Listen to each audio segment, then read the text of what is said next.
เห็นป่ะ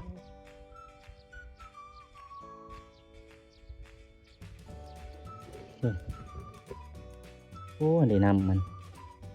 เรายังนี่ก็เขาหน้าแซงเขาเจ้าได้แต่ว่าบ่มีน้ำเลยเพราะว่ามันเห็นคุยเขาเมื่อมันก็น้ำหลังเลยสบายดีพี่น้องสบายดีกับบรรยากาศน้ำแรงๆพี่น้อง บรรยากาศน้ำแรงๆนี่เย็นหน่อยหนึ่งพี่น้องบ่ฮ้อนบ่อ้าวเพราะว่าตอนนี้5 โมงแล้วเดี๋ยวมื้อนี้เขาว่าสิพาพี่น้องไปดักเอาหนุกพี่น้องหนุกเขามันกำลังเริ่มเห็ดหั่งแล้วเลยถือกับดักหนุกเขามาดักได้เขาแล้วได้พี่น้องเลยเขาเคยดักมาอยู่ตลอด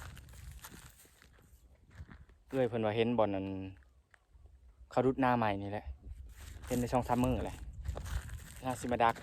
มันมีตัวถี่กับตัวห่างนะครับถือมาเนี่ยกับดักนกเขาแบบโบราณดักแล้วก็ได้คือกัน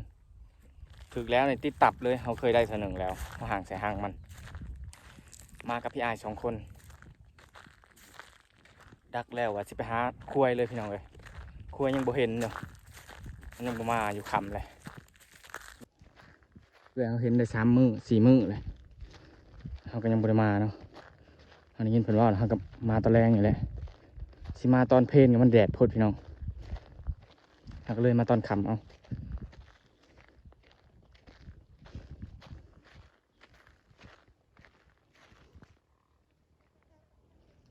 ไปจวบมึงดูพี่อายย่างไปมึงดู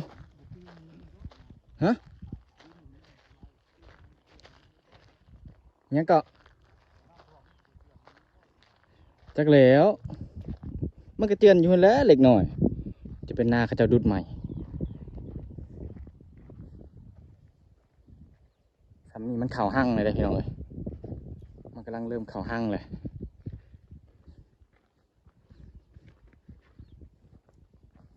เดี๋ยวแม่นบอกงมๆมาได้แม่นอะไรฮะหรือว่าตาลายบ่นี่กกกกนี่แหละฮะแม่นบ่คือเห็นงมๆอยู่บ่หรือว่าตาลายบ่ฮะเอ้ย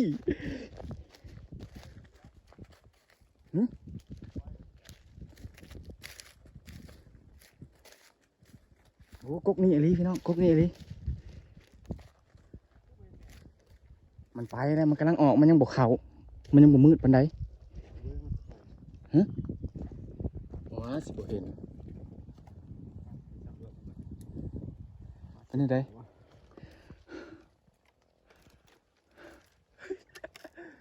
เห็นป่ะไข่ละสับมือกับไข่แล้วไข่ป่ะไข่ยังเกี่ยงอยู่ไข่แล้วใช่ไหมถือขึ้นไปเบิ่งก่อนขึ้นไปห้องขึ้นไปเบิ่งก่อนจับไหมฮะดู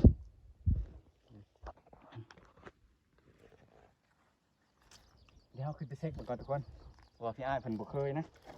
ต้องเช็คเองโอ้ยไข่นกเขาคันได้เนี่ยเดี๋ยวทุกคนไข่นกเขาคันไข่ใหญ่ๆเนี่ยนี่นกเขาคันมันคันกินนี่แหละเดี๋ยวห่างก่อนโชกุ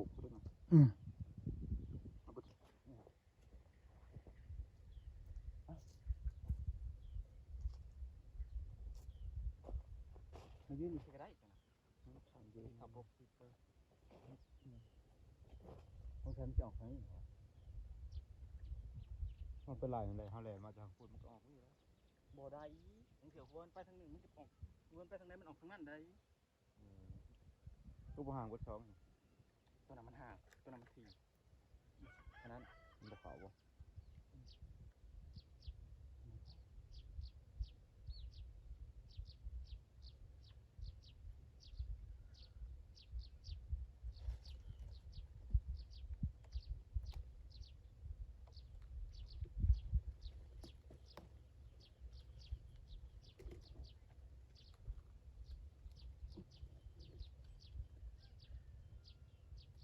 มันจะออกทางนี้เลย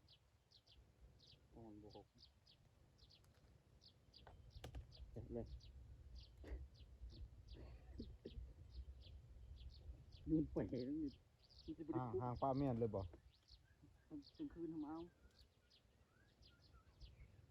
ทำอะไรเอาประมือเช่าด้วยสิคืนเช้าเอ้าคืนเช้าก็สวยไปแล้วผัวมันทันบ่เห็นมันกับเขาแต่เดี๋ยวบ้าดอก สวยแต่จังได้มาเอาตานี่เราก็ยังบ่เห็นควายแล้วเด้วยอ๋อเดี๋ยว แล้วเรียบร้อยพี่น้องเด้แหนมสำเร็จสำหนึ่งเนี่ยบ่อยากเห็นนะพี่น้องเอ้ยเด้เสือกมัดก็เอาผายสวดมนต์ข้ามปีนี่แหละพี่น้องเอ้ยมันติดธงมาเด้ไข่มันไข่นกเขาคันพี่น้องมันใหญ่ๆเนี่ยนี่กินมันคันอยู่2 กุกเพราะว่าทางน้ำมันเป็นน่ะเด้มันโล่งๆนะทางนี้มันโล่งนี่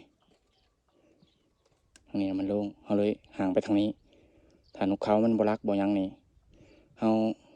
น่าจะถึกง่ายถ้านกเขาถึกตัวมันรักเนี่ยน่าจะถึกยากดิไข่มันหางนกอันนี้บางๆเลยพี่น้องเอ้ยบ่ได้เฮ็ดนาบ่ได้เด้นี่มันเฮ็ดพอไข่มันอยู่แล้วก็พอเลยเดี๋ยวประมาณวังมืดชุ่มจังหน่อยถ้าบ่มืดชุ่มก็ถ้าบ่มืดชุ่มเฮาก็มาจอบเบิ่งจังหน่อยเฮาไปเลาะเบิ่งคุ้ยก่อนทุกคนเพราะว่ามันอยู่ใกล้เตียงเขาเจ้าเด้งั้นแต่เขาเจ้ามาจอบก่อนแล้วเจ้ามาจอบก่อนถือว่าเฮาผิดพลาดไปเลยเฮาบ่ได้เพราะเตียงเขาเจ้าอยู่ใกล้เด้ทุกคนแล้วไปหาเลาะคุ้ยก่อนทุกคนช่วงนี้นกมันกำลังเริ่มเห็นห้างทุกคนว่ามันสิเข้าช่วงฤดูฝนเลยเด้มันก็เลยพาวเห็ดทุกคนคุ้ยนะคันซีแมนคุ้ยเฮาเป็นชายอยู่เลยจักซีแมนหรือบ่แล้วมันบ่อยากมาฮ้อนกับบ่อยากมาฝากชวนน้องมูไปเลยดำๆอยู่ครับแถวนั้นเขาเจ้ากู้แล้วน้องมูเขาเจ้าขายเลยต้องใส่มาเวียนสวนเด้อ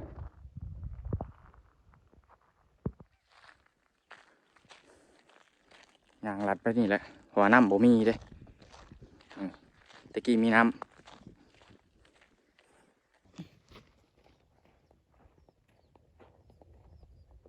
ดีเขามาให้เงินเก็บอันนี้เนี่ยตรงใดมันชุ่มตัวนี้เป็นจังไดฮะเราอยากต้มแล้วนี่กระเจ้าต้มเกลือทุกคนปีนี้เราบริต้ม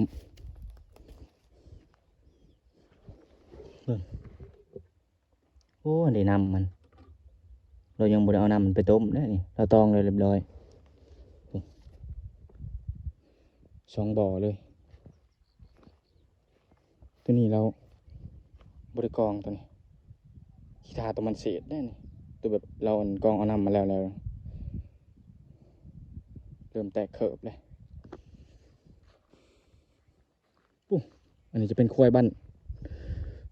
านใหม่ทุกคนขำเลยได้ควายเขา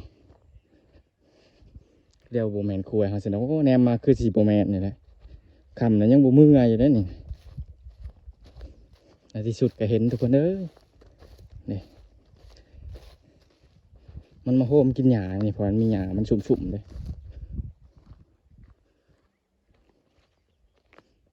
ตะกี้เขามาหายังเขียดแท่นี้แล้วตอนยังน้อย7, 8, 9 ปีนี่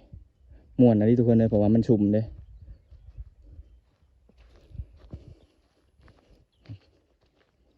มันยังปกติเลยล้นอยู่ได้คุยตัวนี้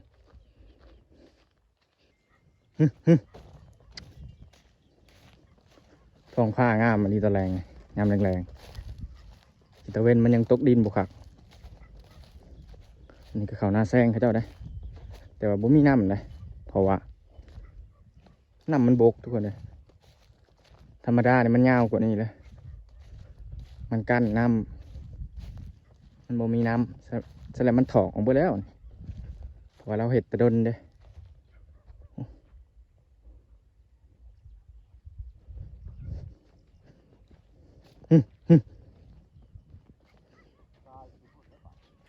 มือนี่ถ้าทำบ่มาไหลนี่มันจะบ่เมื่อเลยนะนี่เบิ่งหน้าทะเบิ่งท่าทางมันนี่มันสิไปหน้าเลยมือหน้าเพื่อนมันจึงสิเมื่อทุกคนมันหาหยุดกินน้ำทุกคนน้ำที่ว่ามันยังค้างอยู่นะแถวบนเขาเจ้าเป่งลงมาเลยขึ้นไปดงนั่นนี่เพิ่นจังอยากน้ำทุกคน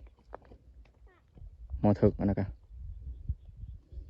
งอมๆแงมๆมันบ่ได้กินน้ำมันเมื่อยติจะคุยพุ่นเลยตัวนี้คุยพันธุ์พื้นบ้านอันนี้บ่ใหญ่ทุกคนเลยชุดใหญ่ส่ำนี้แหละใหญ่มากก็จะคือโปลิโอนี่แหละตัวกระป๊อดกระแป๊ดมาเห็นคุยเขาเมื่อมันก็นำหลังเลย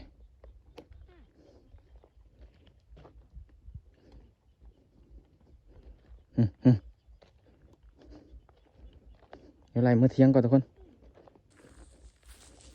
ไปทุกคนบัดนี้หมดเวลาแล้วไล่คุยมาผูกเพื่อเฮาเที่ยงกับผู้ที่ขำทุกคนเอาไปจั่วเอาได้แบบนี้จักมันสิเข้าหรือบ่ถ้าว่าจักขนกยังบ่กวนนี่ก็เข้าง่ายขนกที่เขาเคยกวนนี่เคยถือกระตองมานี่โอกาสเข้ายากทุกคนเลยมาครับเลยทุกคนอีกประมาณวัน100 เมตรนะยากไป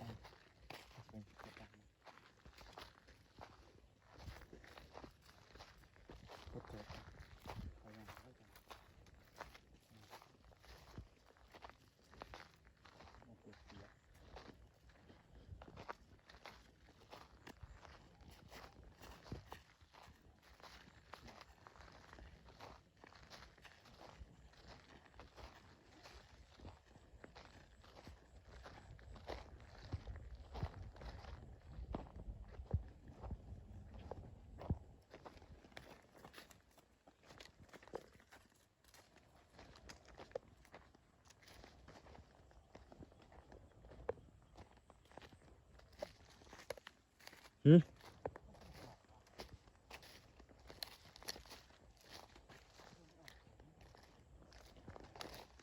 ี๋ยวเขาเอาไป มันยังบุกเขาสงสัยมันยังบุกผักอันนี้นี่ขี่มันทุกคนนี่ขี่ตะรนแล้วเนี่ยเฮ้ยมันยังบุกเขาทุกคนเลยสงสัยมันยังบุกผักเด้อนี่มีแต่มาอื่นพอแล้วนี่นะมันจึงมาแต่เช้ามันยังบุกเขาทุกคนเลยปกติมันเข่าเลยถ้าแต่เตือนว่ามันแปลกบ่เห็นนกเขาห่างเดี๋ยวมึงใหม่เขามารุ่นอีกทุกคนมืออื่นตอนช่วยๆเขาจึงมาเบิ่งเขาจึงมาจอบเบิ่งทุกคนยังมันยังเนื้อก่อนมาบ้านก่อนสบายดีตอนช่วยพี่น้องสบายดีกับบรรยากาศตอนที่ช่วยคือเก่ามานี่เมื่อวานเขาไปห่างมาที่11พี่น้องดิบ่อนั้นเชิงคุ้ยแหละเขาไปห่างนกนะวันอังคารวันนี่วันนี้วันพุธวันที่22พี่น้องหากมาฮอดบอลใกล้ๆมันนี่แหละใกล้ห้างมันนี่แหละเอาสิไปจั่วเอามันได้ป่ะนี่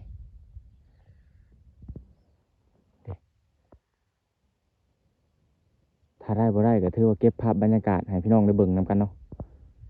สีการแบบฮอดฤดูนี่เพราะว่านกมันเห็ดห้างเด้ถ้าได้บ่ได้นี่เขาก็สิลงคลิปเด้อพี่น้องเว้ยเพราะการหาอยู่หากินกับบัดได้บัดบ่ทั้งเถอะ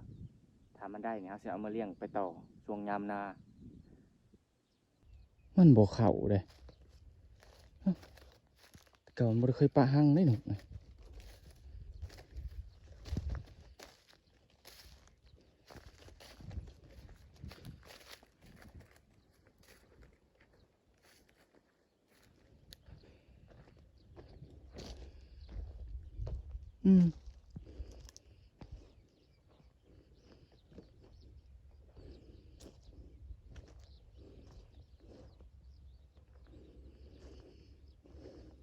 สงสัยมีคนมาตองมันบ่เข้าเลยทุกคนเลยคนยิงเอามันบ่ไข่มันก็ยัง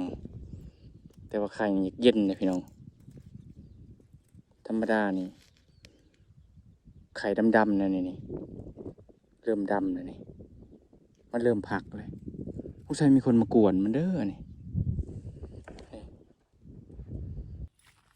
บ่ได้ทุกคนเลยกูมาเรียบร้อยสงสัยมีคนมากวนมัน มันถิ่มนะธรรมดานี่เขาใส่นี่บ่เคยพลาดทุกคนเลยมีคนมากวนมัน